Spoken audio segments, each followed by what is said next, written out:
নির্দেশমূলক নীতি, রাষ্ট্রপতি নির্বাচন, রাজ্যসভায় রাষ্ট্রপতি কর্তৃক সদস্য মনোনয়ন এইগুলি কোন দেশের সংবিধান থেকে নেওয়া হয়েছে? এগুলি নেওয়া হয়েছিল তোমার আয়ারল্যান্ডের সংবিধান থেকে। আয়ারল্যান্ডের সংবিধান থেকে। প্রজাতন্ত্র ও সাম্য শব্দ দুটি নেওয়া হয়েছে কোন দেশের সংবিধান থেকে? প্রজাতন্ত্র সাম্য নেওয়া হয়েছিল ফ্রান্সের সংবিধান থেকে। জরুরি অবস্থায় মৌলিক অধিকার বাতিল কোন দেশের সংবিধান থেকে নেওয়া হয়েছে? এটা নেওয়া হয়েছে জার্মানি থেকে। ভারতীয় সংবিধান কোন প্রকৃতির? ভারতীয় সংবিধান হচ্ছে একটি কোয়াসি ফেডারেল সংবিধান, অর্থাৎ অর্ধ যুক্তরাষ্ট্রীয়।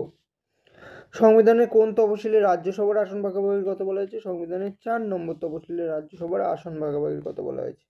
কোন তফসিলে রাষ্ট্রপতি রাজ্যপালের সাংবিধানিক প্রধানদের শপথ গ্রহণের কথা বলা হয়েছে? শপথ গ্রহণের কথা বলা হয়েছিল 3 নম্বর তফসিলে।